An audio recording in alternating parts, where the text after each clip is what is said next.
Добар ден, ова се пладневните вести на Канал Плюс. Почнуваме со најава на делот содржините.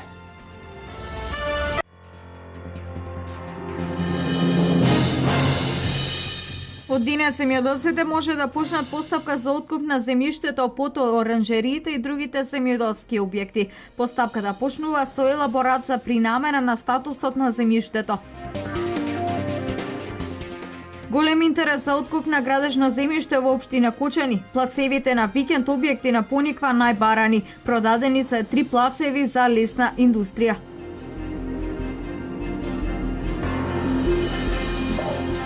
Спектакуларен концерт подготвуваат учениците во основното музичко училиште Ристо Јоруков во Кочани. 7 концерти во Центарот за култура Бели Могри за новогодишно расположение во Кочани.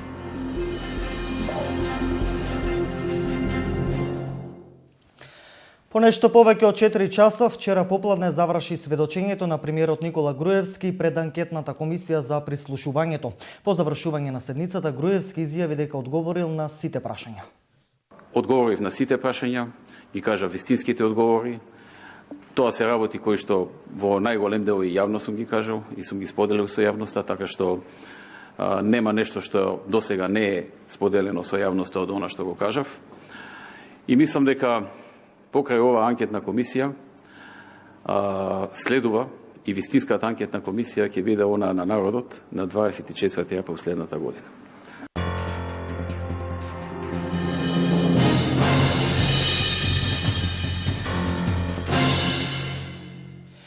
Собствениците на оранжери и други објекти за производство од денеска можат да почнат со подготвување документација за откуп на земјоделското земјиште.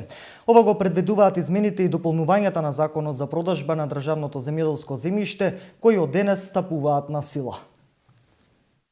Собствениците на оранжери и други објекти за производство од денеска можат да почнат со подготвување документација за откуп на земјоделско земјиште.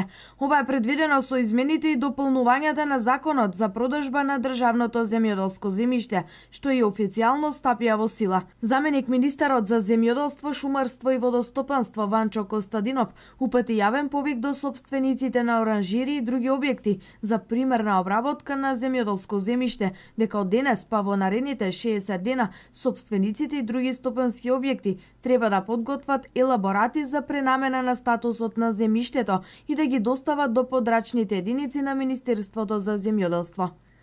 Асоцијата на фармерите е задоволна од оваа владина мерка и ја поздравува. Про програмата ќе може да ги користиме средствата од Македонската банка за развој и поддршка, која има со 3% камата, и едноставно ова е иднина на македонското сточарство. Ќе можеме да ги реновираме нашите фарми, да ги модернизираме, со што ќе ја зголемиме и производството, и квалитетот, и квантитетот.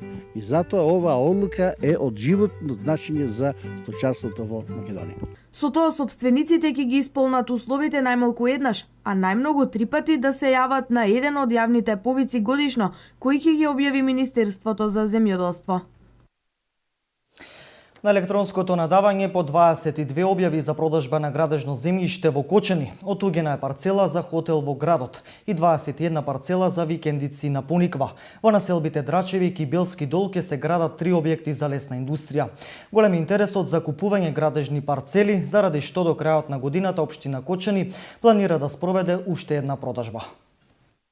Од понудени 49 градежни парцели за повеќе намени, општина Кочани на 22-та електронска аукција продаде вкупно 31, што се смета за мощна успешна продажба. При тоа се остварени 7,33 милиони денари, од кои близу 6 милиони остануваат како приход на општината. Остварените цени се движат од 71 до 550 денари за метар квадратен.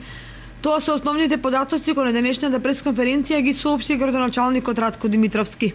На електронското надавање, што се одржа, значи по оваа 22 објава за продажба на градежно земјиште, собственост на Република Македонија, се лицитираше за вкупно за 31 плац од понудените 49, од кои 18 за индивидуално домување, 23 за викенд куќички, една парцела за временно сместување хотел и 7 парцели за лесна индустрија и мало стопанство, кое може да биде за производство, дистрибуција и сервис, значи лесна незагадувачка индустрија. На лицитацијата оттуѓени се 6 парцели за индивидуално домување на улиците Ѓорче Петров, Катано Крејка, Орце Николов и Бранко Пендовски. Од понудените 7 на јавното надавање се оттуѓени 3 парцели за лесна индустрија и мало стопанство во местноста Викна Трчевик и Пелски Дол. И се очекува сите средства да бидат уплатени заклучно со 24 декември, бидејќи тогаш истекуваат 15 дена, со што ќе се оствари приход од 7.330.000 денари, од кои 80% или 5.870.000 денари ќе бидат приход на општина Кочани, а остатокот на сметка на буџетот на Република Македонија. Најголем интерес е пројавен во делот на градежните парцели за изградба на викенд кукички на Пониква на потегот над аеродромот. Од 23 локации понудени за изградба на викенд куќи на Пониква, оттуѓени се 21 парцела, сите над местноста викана аеродром, значи на територијата на општина Кочани, и на надавање да се постигнати цени од 71 денар до 550 денари по метар квадратен. Продадена е и парцелата наменета за изградба на репрезентативен хотел. Дознавме дека купувачот е лице кое не е од Кочани. Исто така, дури 90% од купувачите на парцелите за викендички се лица од страна, главно од Скопје, Куманово и други поголеми градови во државата, што сигурно зборува за интересот и за големите перспективи кои се отвораат пред овој спортско-рекреативен центар. За парцелата за изградба на комерцијален објект хотел со компатибилна класа на намена со површина од скоро 6000 метри квадратни е постигната цена од 313 денари за метар квадратен, значи минимално надпочетната цена од 283 денари. Од понудените вкупно 49 парцели државно неизградено земјиште од оваа аукција остануваат уште 18, кои ќе бидат понудени на ново електронско надавање.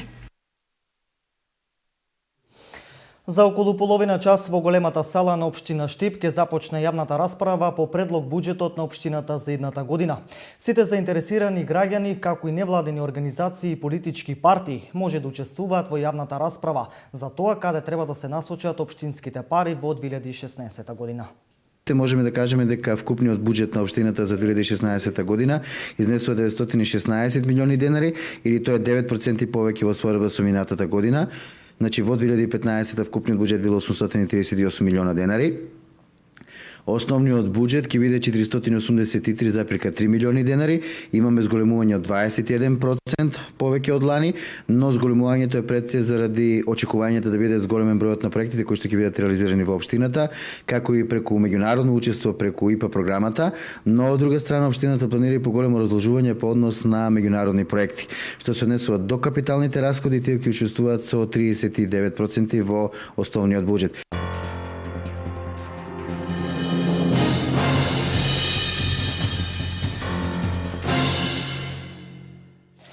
Основното музичко училиште Ристо Јуруков во Кочани и годинава ја продолжува новогодишната традиција со 7 концерти на тема Подарок за вас. Овие концерти се ценат како највпечатлив музички настан во Кочани, а спектакуларни настапи се планираат и годинава во Центарот за култура Бели Мугри во Кочани.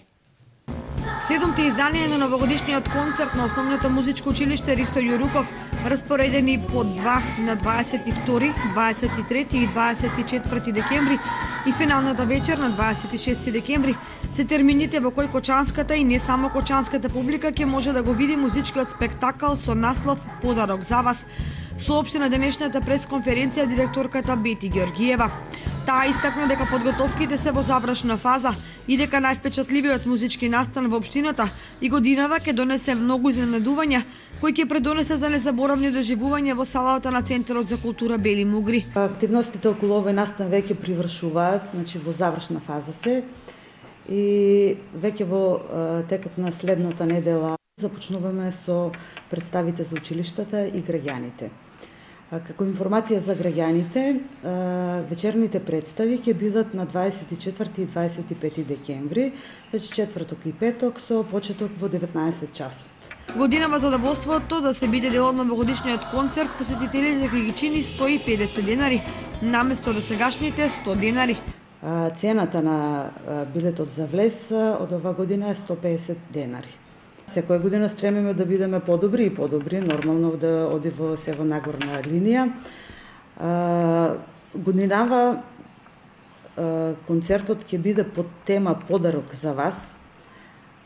Така сметавме дека како 15 годишен настан во општината од страна на музичкото училиште, еве новогодишниот концерт го доживуваме годинава како подарок за сите оние кои што ќе бидат таму и ќе не проследат.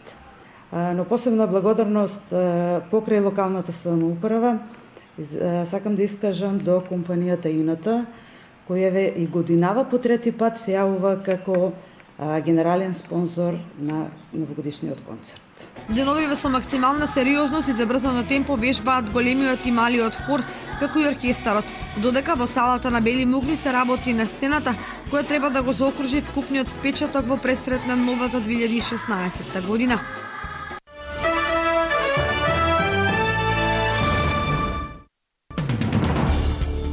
Автобус со аргентински гранични патрули се превратил на мост во коритото на реката во северна провинција Салта, при што загинаа 43 полицајци, а 8 се повредени.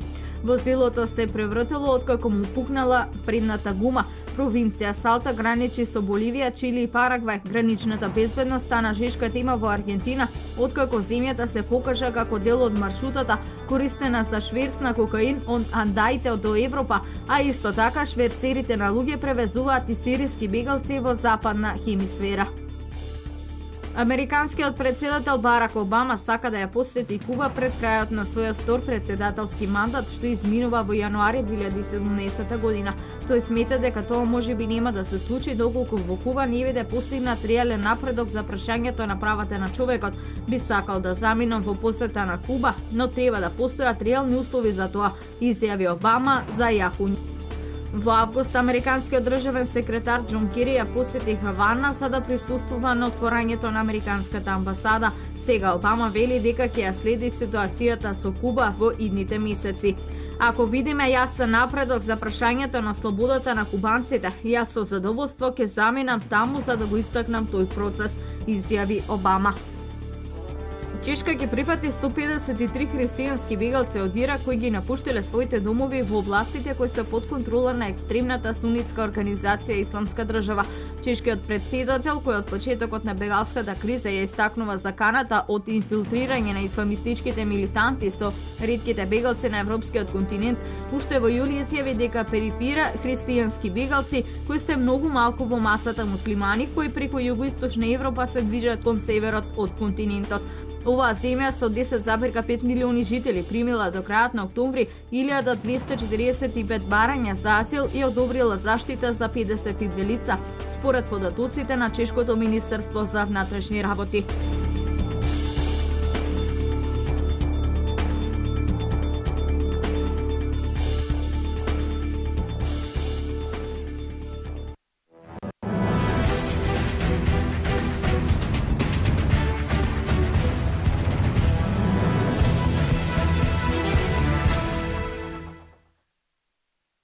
Кикбокс клубот Гладиатор од Штип изминатиот викенд учествуваше на Европскиот куп Кроација 2015, кој се одржа во Загреб, Хрватска. На овој турнир учество зедоа 5 надпреварувачи, односно освоија 3 сребрени и 2 бронзени медали во конкуренција на кадети и јуниори. Сребрени медали освоија Викторија Варадинова, која во борбата за златен медал изгуби на поени од Амина Шехик од Босна и Херцеговина. Младиот Ѓоше Ѓошев се закити со сребро и Стефан Сандев, кој за прв пат се надпреваруваше и постигна одличен успех. На овој турнир освоив сребро, имав 2 борби, едната ја победив, на борбата за злато изгубив, имав многу јак противник и очекувам во наредниот да му вратам на. Од каде беше противникот и тешка ли беше борбата? Противникот беше од Хрватска и беше навистина тешка борба. Беше многу поискусен од мене, побрз, повисок, меѓутоа тоа е тоа. Тренирам во кикбокс клубот Гладиатор 3 години. Јовна, ти се надпреваруваше во Хрватска. Како беше борбата? Изгубив од Дженета Љубљановиќ. Борбата беше тешка. Така, значи сега се вративте, што е следно, на што ќе се посветиш? На меѓународниот турнир во Карловец. Јас сум Ѓоше Ѓошев, тренер во клубот Гладиатор Штип. Така, Гјоши, ти беше еден од учесниците кој што се надпреваруваше во Хрватска. Кои беа резултатите кои ги постигна таму? Па имав една борба и ја изгубив од степнео седак на категорија од минус 47 кг и го земав второто место. На купот во Загреб учество земаа 550 спортисти од 8 земји и 77 клубови. Од Македонската кикбоксинг федерација велат дека годината ја завршиле со успех како што и ја започнале.